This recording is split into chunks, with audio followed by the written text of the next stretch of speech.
Yes, Mr. Henderson. I understand the logo for your artisanal pickle company needs a more rustic yet modern feel. I can absolutely deliver that. Just as soon as I remove this furry sock thief from my scalp. I plastered a serene, professional smile on my face, hoping the low-resolution webcam on my laptop was doing its job of hiding the sheer panic in my eyes. On the screen, Mr. Henderson's face, a study in confused disappointment, flickered. "What was that, Leo?" he asked, leaning closer to his own camera. "It sounded like you said there's a sock on your head." "A ferret, Mr. Henderson. A ferret," I corrected, trying to sound like this was a perfectly normal Tuesday morning inconvenience for a freelance graphic designer. "He seems to think my hair is a suitable nest for your deposit check." I reached up slowly, my fingers brushing against the surprisingly strong grip of Bandit, the lithe, furry tube of kleptomania currently tangled in my overgrown brown hair.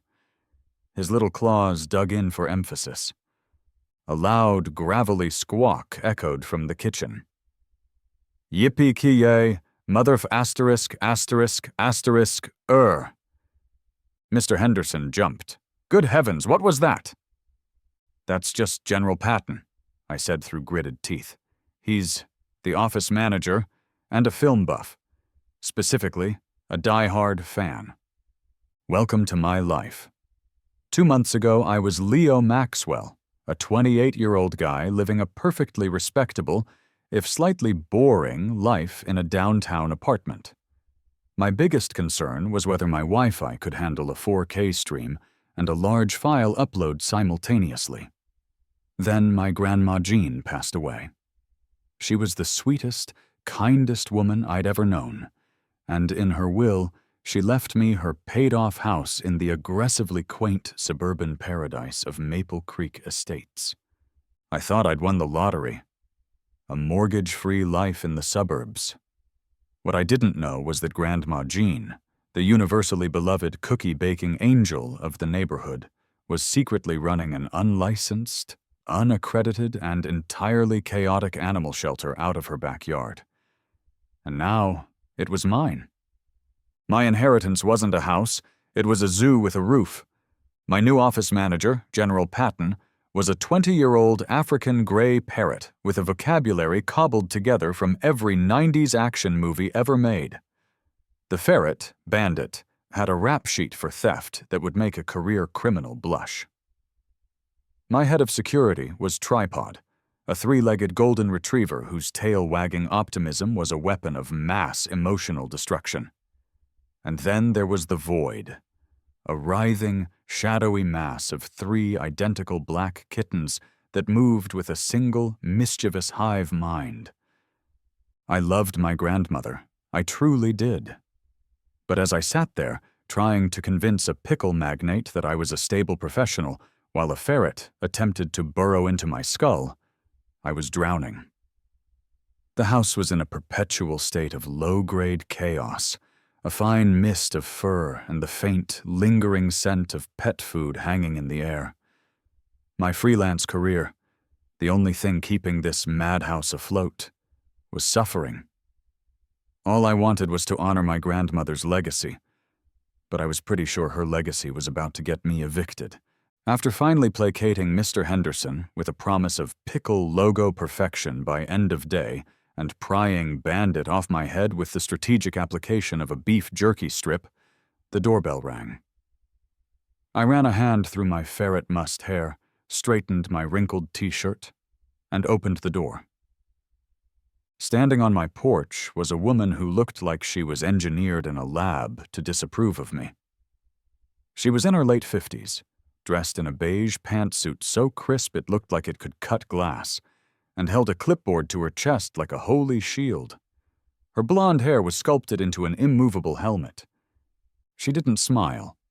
She bared her teeth in a gesture that was probably meant to be a smile, but looked more like a threat display.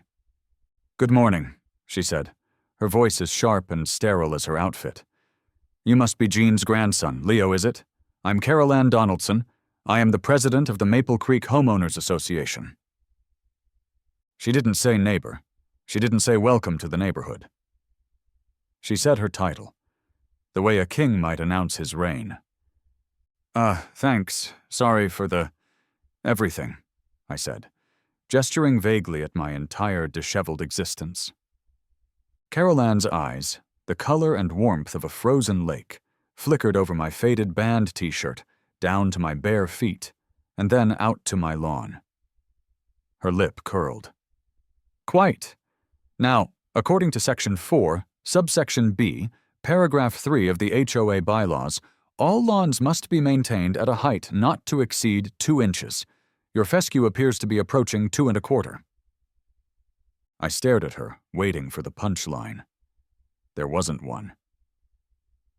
This is your official verbal warning, she continued, making a neat, vicious little check mark on a form on her clipboard. The written one will be in your mailbox by noon. She wasn't done.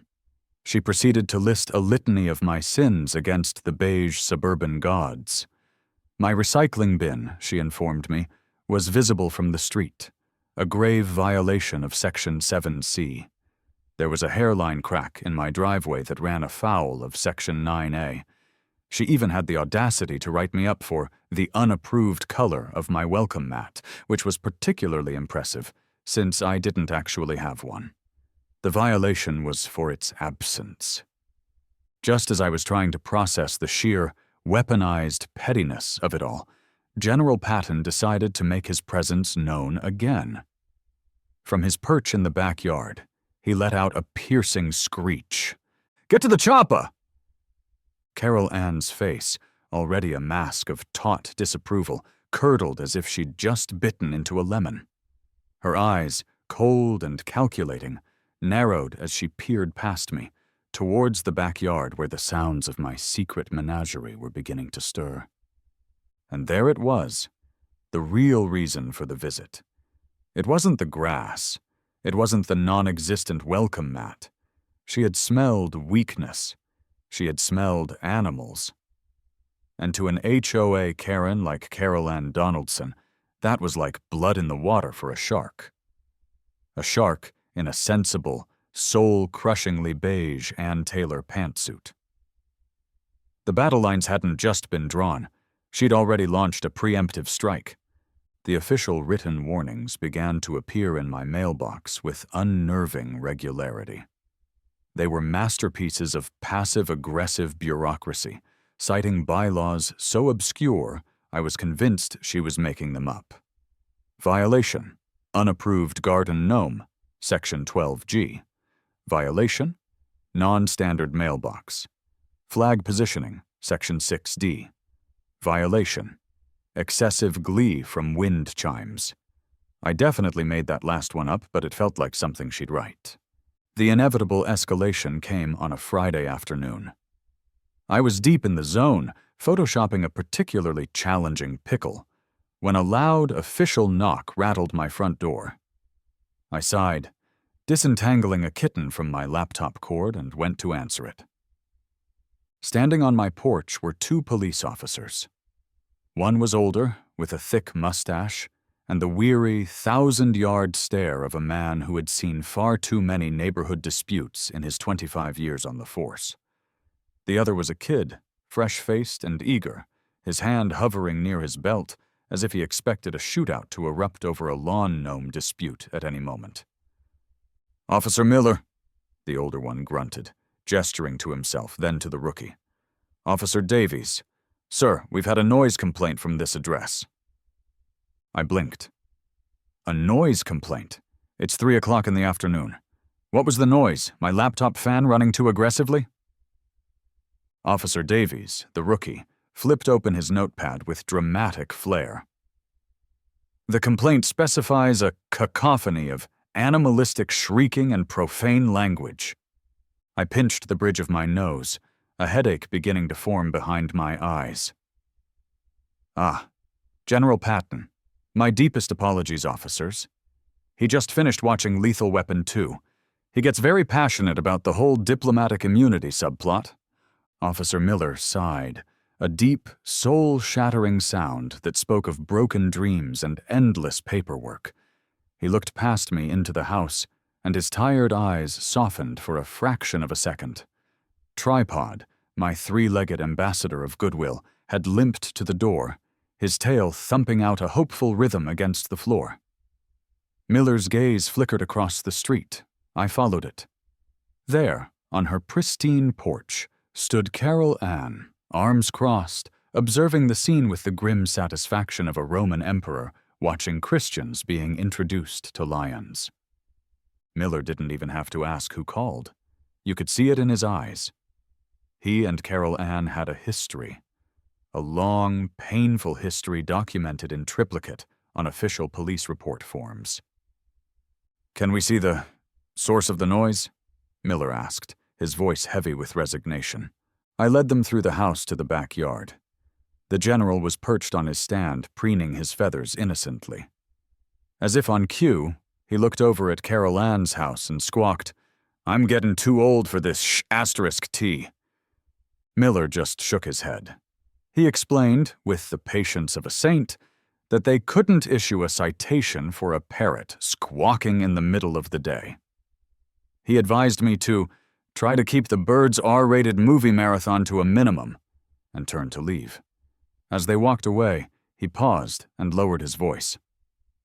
"Look, kid," he said, his eyes meeting mine with a flicker of genuine sympathy. "A word of advice. That woman," he nodded discreetly towards Carol Ann's house, "has us on speed dial. Just be careful. Make sure all your ducks are in a row, or parrots, whatever." The message was clear. The police weren't my enemy, but they were a weapon Carol Ann would not hesitate to use against me. The threat was no longer just about passive-aggressive notes. It was real. I had to get my grandmother's rogue operation legitimized, and I had to do it fast. That weekend, drowning my sorrows in a bowl of cereal that was probably 50% cat hair, I had an epiphany. I couldn't do this alone. The stress was starting to get to me. I'd found myself arguing with the parrot about his taste in cinema and trying to explain the concept of private property to the ferret. I was losing it. As if summoned by my despair, a knock came at the back door. It was Maria Rodriguez, my next-door neighbor. She was a retired ER nurse in her mid-60s, with a no-nonsense attitude and kind eyes. She'd been Grandma Jane's best friend for 30 years. In her hands, she held a large casserole dish. "I saw the police here yesterday," she said, walking into my disaster zone of a kitchen without waiting for an invitation. "Carol Ann's on the warpath again. Don't you worry, mijo." She set the casserole on the counter and began tidying up my sink, moving with an efficiency that shamed my entire existence. "Your grandmother dealt with her for years. We all have." Just as Maria was explaining the intricate history of Carol Ann's tyranny, Chad from across the street drifted into the backyard, drawn by forces I couldn't comprehend. Chad was in his late 20s, with a perpetually blissed-out expression, a cloud of patchouli and something vaguely skunky trailing behind him. "Whoa, harsh vibes from the Donaldson residence, man," he said, his eyes unfocused. "Like a really dark beige aura? Anyway, I noticed your sprinkler head is busted, leaking chi and water. I can fix it for you." He paused, looking at the kittens tumbling out the back door. "Also, if you need someone to, commune with the void, I'm your guy. We speak the same language." And just like that, the Fellowship of the Furry was formed. We sat around my cluttered kitchen table, an unlikely council of war. Maria, the strategist, laid out the practical plan. "You need proper enclosures for the animals, built to city code. You need a kennel license from the county. And you need a legal way to shut Carol Ann up for good." Chad, the spiritual advisor, nodded sagely. "We must align the karmic energy of the neighborhood against her, dude. It's like spiritual warfare, with lawn ornaments." For the first time in weeks, the crushing weight on my chest lifted slightly. I had a team. I had a plan. The first, most crucial step was clear: Find a contractor to turn my dilapidated shed into a legitimate, animal-friendly sanctuary. My optimism lasted approximately 24 hours. That's how long it took to meet my first potential contractor. The quest to find someone to build proper animal enclosures turned out to be a journey into the heart of human incompetence. It was a parade of characters so absurd they felt like they'd been sent by Carol Ann herself to drive me insane. First up was Shifty Sal. He arrived in a van so rusted it looked like it had been salvaged from the Titanic. His business card was a phone number scrawled on the back of a greasy napkin. He took one look at my backyard shed, whistled, and said, "Yeah, gonna be a big job. Complicated." He then produced the napkin and wrote, $10,000? Cash. "Is that a quote or a question?" I asked. "It's a conversation starter," he said with a wink that made my skin crawl. He spent the next 10 minutes trying to sell me a slightly used Rolex before Bandit, in a flash of furry justice, zipped out of my pocket, snatched Sal's car keys from the shed's windowsill, and vanished under the porch. I spent the next 20 minutes bribing my own ferret with a piece of jerky to prevent a grand theft auto charge. Sal left in a huff, keyless and Rolex-less. Next came Gung-Ho Gary. Gary arrived in a lifted monster truck with extreme renovations airbrushed on the side, complete with lightning bolts and an eagle crushing a snake.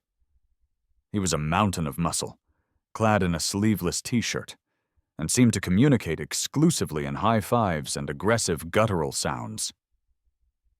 "Bro," he bellowed, crushing my hand in a grip of pure testosterone, "I see your vision. We're not just building enclosures, we're building a lifestyle." His plan, which he outlined by punching the air for emphasis, involved blowing out the back wall of the shed, installing a state-of-the-art canine CrossFit rig, and, my personal favorite, a ferret lazy river.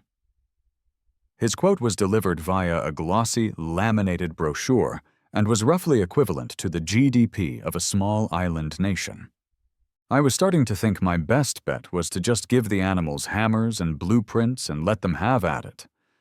Tripod probably had more structural engineering sense than these clowns. I was burning through what little savings I had just keeping this menagerie fed, and the prospect of paying for a legitimate renovation seemed like a distant dream. While I was wrestling with my financial despair, Carol Ann was busy launching a new offensive. She had escalated from direct confrontation to psychological warfare, a propaganda war. It started subtly. Neighbors who used to wave would suddenly find something fascinating on the other side of the street to look at when I walked by. Then, the flyer appeared in my mailbox, tucked neatly between a pizza coupon and a bill I couldn't pay. It was printed on tasteful, cream-colored cardstock. "Community Awareness Bulletin," the heading read in an elegant script. "Concerned about neighborhood safety and property values?" Below it was a generic stock photo of a sad-looking beagle behind a chain-link fence. "Are you aware of unregulated, unsanitary, and potentially dangerous animal hoarding situations in our community? Unlicensed kennels can decrease property values, pose a significant health risk, and attract unwanted pests. Report any suspicious activity to your HOA president immediately." She hadn't used my name, but she didn't have to. She'd painted a giant red target on my back. Chad, my man on the street, confirmed my fears. "She's been going door to door, dude," he reported, looking unusually serious. "Told old Mrs. Henderson you were training the squirrels to be like tiny little cat burglars. She told the Millers that Tripod has a rare three-legged strain of rabies. It's a total smear campaign." The pressure was immense. I felt like a pariah. The friendly cashier at the grocery store, who used to ask about my day, now just scanned my 50-pound bag of dog food with a look of deep suspicion. I was isolated, broke, and the problem was only getting worse. I was on the ropes, and Carol Ann knew it. She was just waiting for the right moment to deliver the knockout blow. That moment came on a sweltering Friday afternoon. I'd actually had a good morning. I'd finished the artisanal pickle logo for Mr. Henderson, and he loved it. The payment hit my account, and for the first time in what felt like an eternity, I could breathe. A tiny, fragile glimmer of hope began to flicker within me. Maybe I could do this. Maybe I could get through it. I decided to take a break, grab a cold drink, and go check on the animals in the shelter shed. I whistled as I walked out the back door and into the oppressive heat of the afternoon. And then I stopped dead. My blood ran cold. There, on the double doors of the shed, was a massive, industrial, bright yellow boot lock, the kind they put on illegally parked cars. A thick, hardened steel chain was looped through the handles and secured by the lock, rendering it impossible to open. Taped to the center of the door was a laminated note. The font was a furious, passive-aggressive Comic Sans. Notice of violation and abatement. This structure has been sealed by order of the Maple Creek Estates, HOA, pending a full investigation into illegal commercial kennel operations. Bylaw 17, Section F. Access is forbidden. A fine of $500 per day will be levied for tampering with this lock or attempting to enter the premises. Sincerely, Carol Ann Donaldson, President. My mind struggled to process what I was seeing. The animals. They were all inside. Tripod, Bandit, the Void, General Patton. It was at least 90 degrees out, and the shed was basically a glorified tin can. Their water dishes would be nearly empty. Panic, cold and sharp, pierced through my disbelief. I grabbed the lock and pulled. It was solid steel, immovable. I rattled the doors, screaming her name, my voice cracking with rage. Carol Ann! From inside, I heard Tripod let out a low, anxious whine. Then, the General's panicked squawk cut through the air. We're all gonna die. I looked up, my eyes wild, and saw it.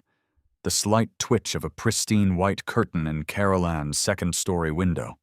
She was watching, enjoying her victory. That was it. That was the moment something inside me snapped.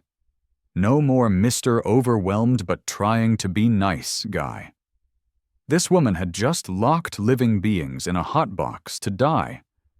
She didn't just cross a line, she nuked the line from orbit. It was the only way to be sure. My brain short-circuited. For one full, frantic minute, all I could do was react. I yanked uselessly at the unyielding steel lock, my shouts echoing in the quiet, suburban air. I kicked the shed door, a move that accomplished nothing except sending a jolt of pain up my leg. From inside, the sounds of distress grew louder. Tripod's whining was now a desperate bark, and General Patton was cycling through his entire repertoire of disaster movie quotes. Game over, man! Game over! My panic spiked. My hands shaking, I scrambled for my phone, my thumb fumbling with the screen as I dialed 911. 911, what is your emergency? The dispatcher's voice was calm, bored even. My neighbor, she locked my animals in a shed. It's hot, they're going to die, I babbled, my words tumbling over each other. Sir, is there a fire? Is anyone injured?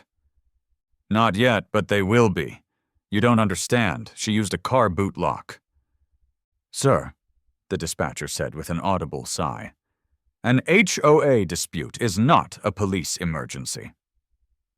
This isn't a dispute about the color of my damn fence, I roared into the phone, losing the last shred of my composure. She has created a hostage situation with a ferret. That's not a dispute, that's a crime. There was a long pause. I'll send a car when one is available, sir. The line clicked dead. Useless. I ended the call and my thumb flew to my contacts, landing on Maria. She answered on the first ring. Maria, she did it! The crazy witch actually did it. She locked them in. Get over here. I didn't wait for a reply, just hung up and sprinted into the garage, my mind racing. Crowbar, bolt cutters, sledgehammer. I tore through piles of my grandpa's old tools, my hands grabbing at anything that looked like it could do damage. I came up with a rusty hacksaw that looked like it hadn't been used since the Carter administration. I ran back outside and began frantically sawing at the hardened steel chain. Sweat poured down my face, stinging my eyes. The saw's teeth skittered pathetically against the metal, kicking up a few sparks but making no discernible progress. It was like trying to cut down a redwood with a butter knife. I could hear sirens in the distance, a faint, hopeful wail. A moment later, Maria came bursting through my back gate, her face a mask of fury. Chad was right behind her, looking more alert than I'd ever seen him. Just as the police car pulled up to the front of the house, the sliding glass door to Carol Ann's deck opened.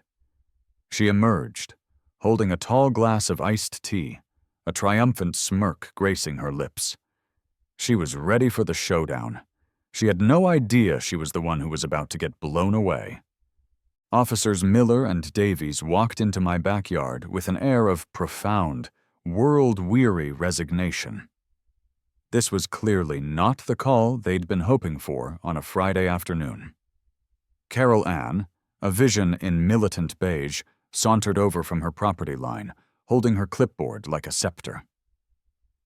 "Officers, thank you for coming," she began, her voice dripping with condescending authority. "As you can see, I was forced to take decisive action and secure this illegal structure. It's a clear and flagrant violation of multiple HOA bylaws." "She locked my animals in a hot shed!" I yelled, waving the flimsy hacksaw for effect. It looked ridiculous, but it was all I had. "That's not a bylaw violation, that's felony animal cruelty." Officer Miller, bless his tired heart, actually seemed to agree. He looked at the industrial lock, then at the smug expression on Carol Ann's face, and sighed. "Ma'am, with all due respect, you can't just lock someone's private property like this, especially when there are living animals inside." "I am acting within my authority as HOA president to prevent a clear and present danger to the community," she retorted, puffing out her chest. "This facility is unregistered and poses a health risk." The argument spiraled from there. Miller was trying to be the voice of reason.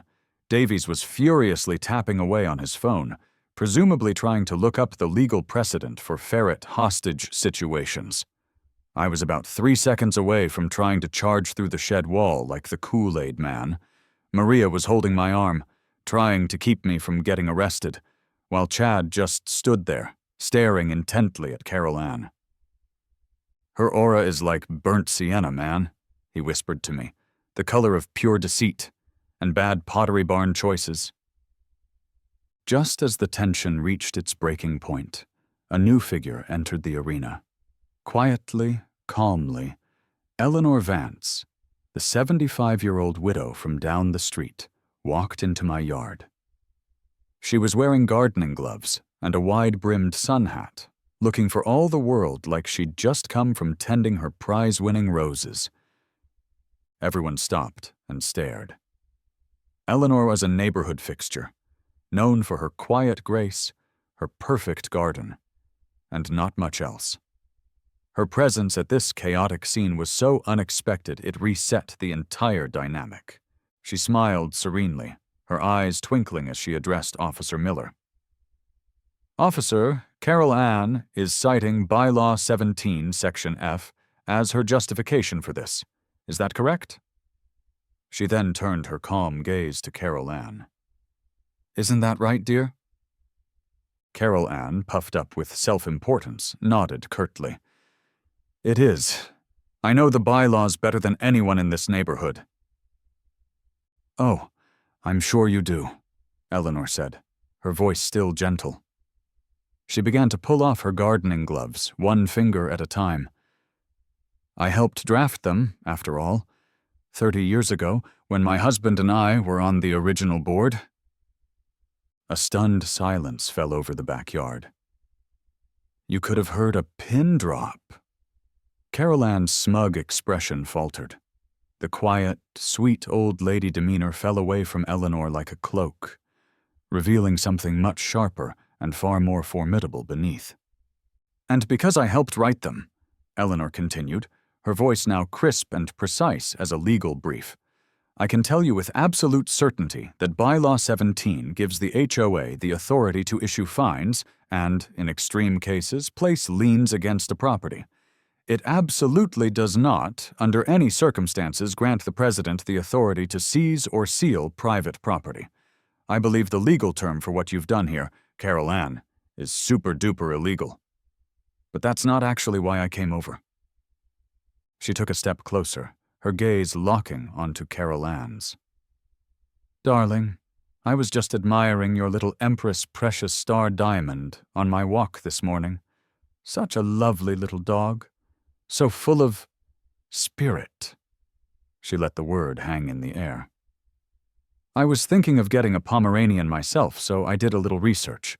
I went online and looked up the city's pet registration database. It's a simple public record, you know. Anyone can search it. And for the life of me, I could not find any record of an Empress Precious Star Diamond. Nor could I find any record of her rabies vaccination on file with the county. The color drained from Carol Ann's face. She went from smug to sheet white in a nanosecond. It was beautiful. It was like watching a master chess player who had just patiently waited for her opponent to walk into a trap she'd set 20 moves ago. Carol Ann didn't just have a tell. She had a full-blown Shakespearean tragedy unfolding across her face. Eleanor, the quiet avenger of the suburbs, pulled out her smartphone. You see, officers, she said, her voice ringing with newfound clarity. Locking animals in a shed is a crime, certainly. A misdemeanor, perhaps. But failing to vaccinate a mammal against rabies? In this state, that's a serious public health issue. They take that one very seriously.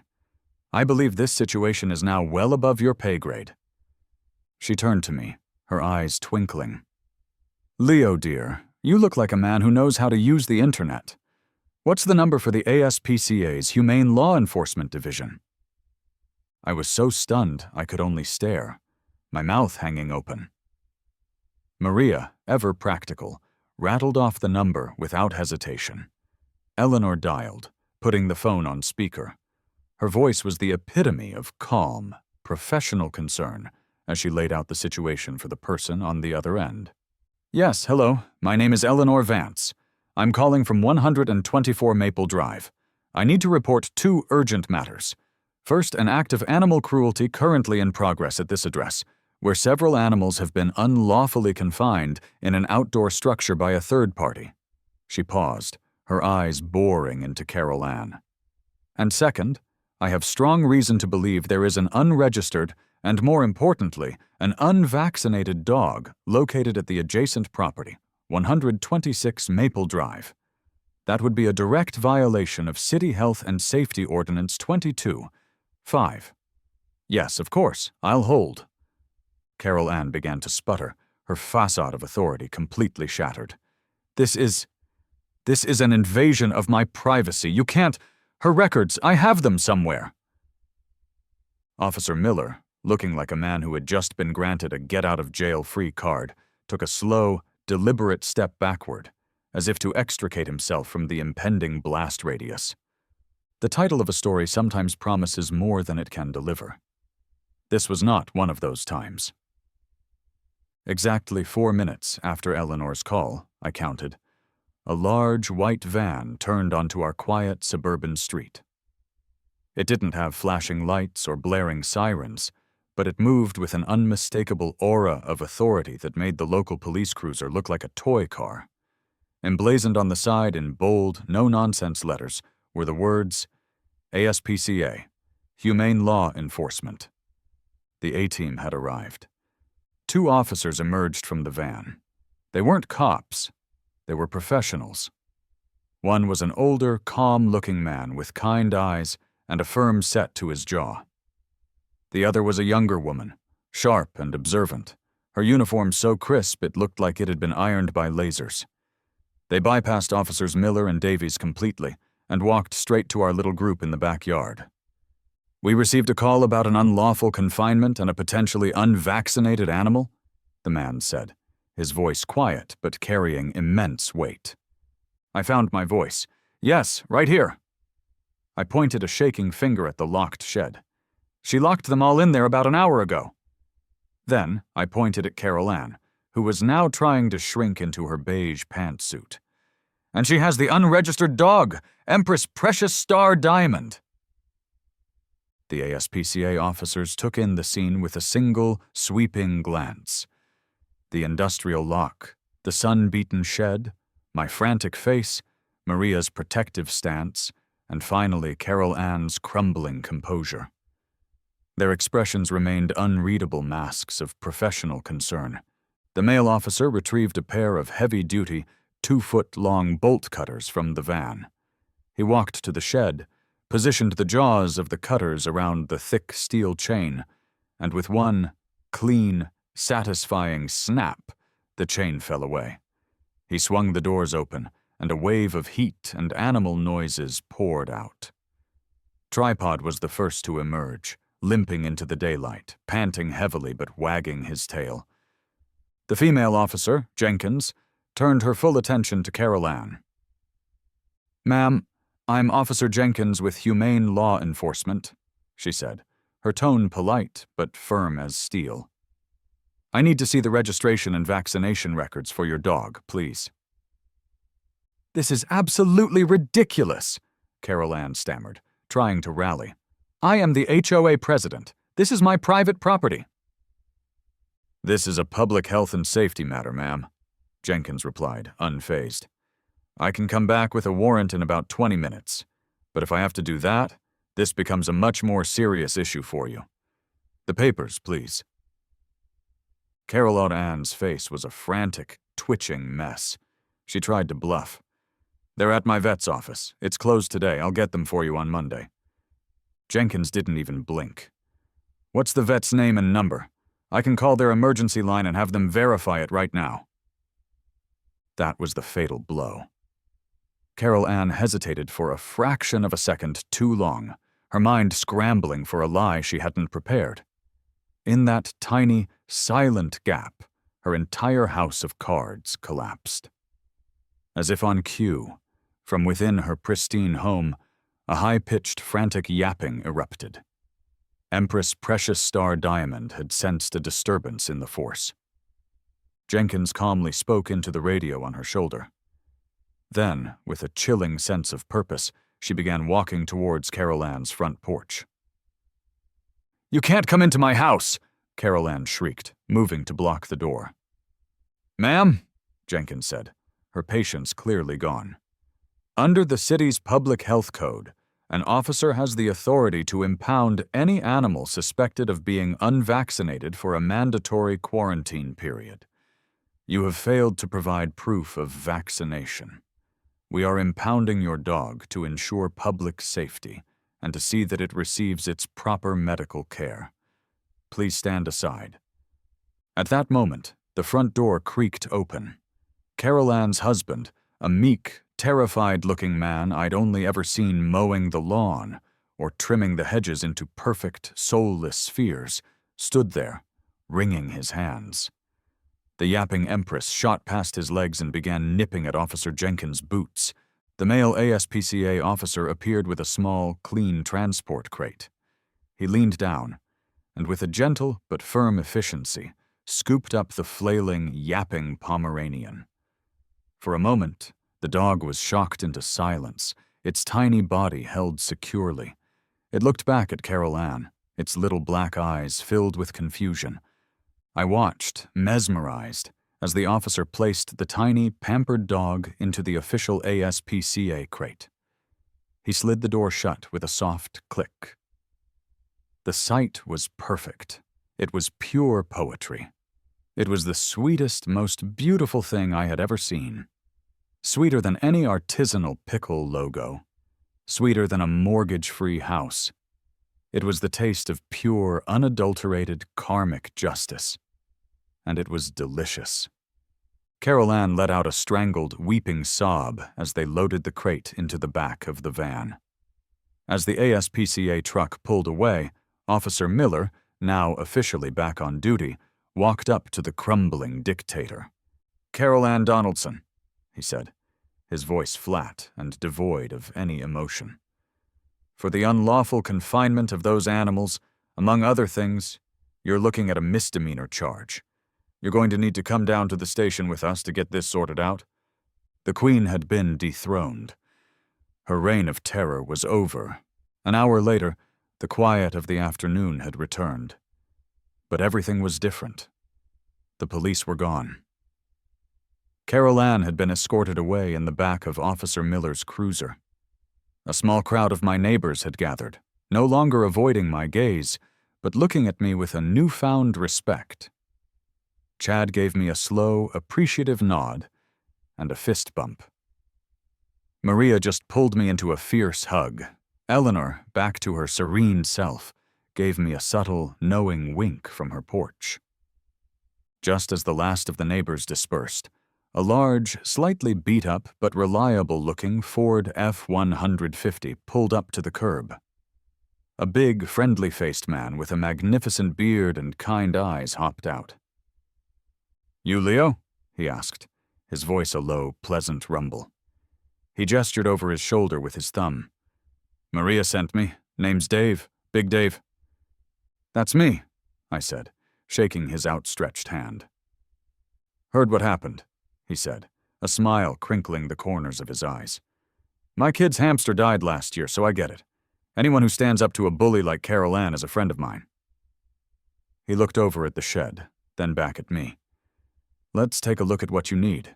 Don't worry about the price. I'll give you the neighborhood hero discount." The next month was a blur of constructive chaos. Big Dave and his team descended upon the shabby shed and, with breathtaking skill and efficiency, transformed it. They raised the roof, put in proper ventilation, installed easy-to-clean epoxy floors, and built safe, spacious enclosures.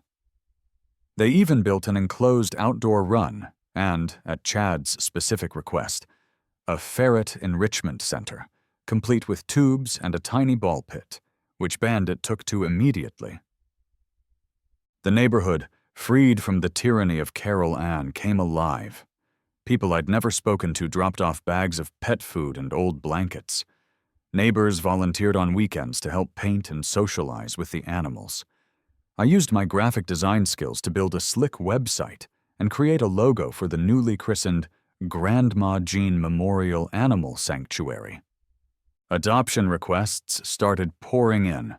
I was still overwhelmed, but it was a different kind of overwhelmed now. It was the good kind, the purposeful kind. I started this whole mess as a guy who just wanted some peace and quiet.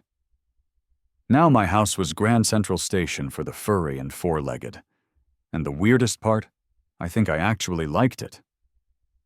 The neighborhood grapevine, which was now overwhelmingly friendly, kept me updated on Carol Ann's fate. She pleaded no contest to the unlawful confinement charge and paid a massive fine. The HOA board held an emergency meeting and impeached her in a unanimous vote.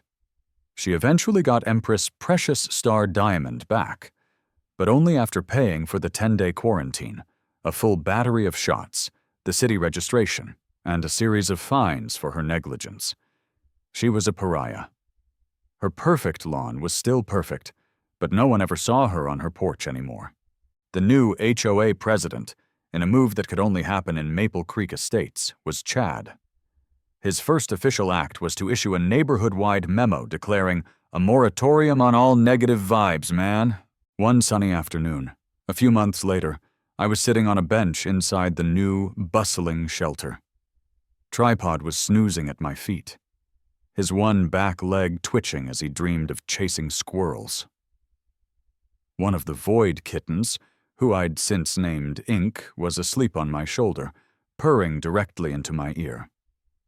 Maria was in the corner, helping a young family get acquainted with a little terrier mix. The mailman poked his head in. "Letter for you, Leo. Looks official?"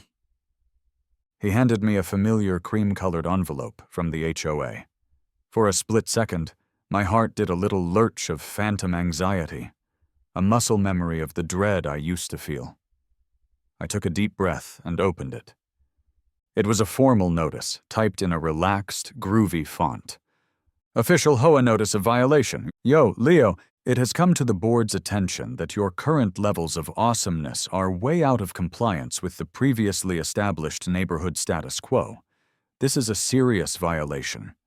The only approved remedy is to keep being an awesome dude and to bring some of those garlic knots you make to the community potluck on Saturday. Peace and Chad, President, and concerned citizen. I smiled, shaking my head as I folded the notice and tucked it into my pocket. From his new, deluxe perch overlooking the entire operation, General Patton puffed out his chest and let out a perfect, crystal-clear squawk that summed up everything. "Welcome to the party, pal!" I looked around at the beautiful, chaotic, furry world my grandmother had left me. It turned out, she hadn't left me a house full of problems. She'd left me a home full of purpose. And for the first time since I'd inherited the place, I felt completely, utterly at peace. Who knew?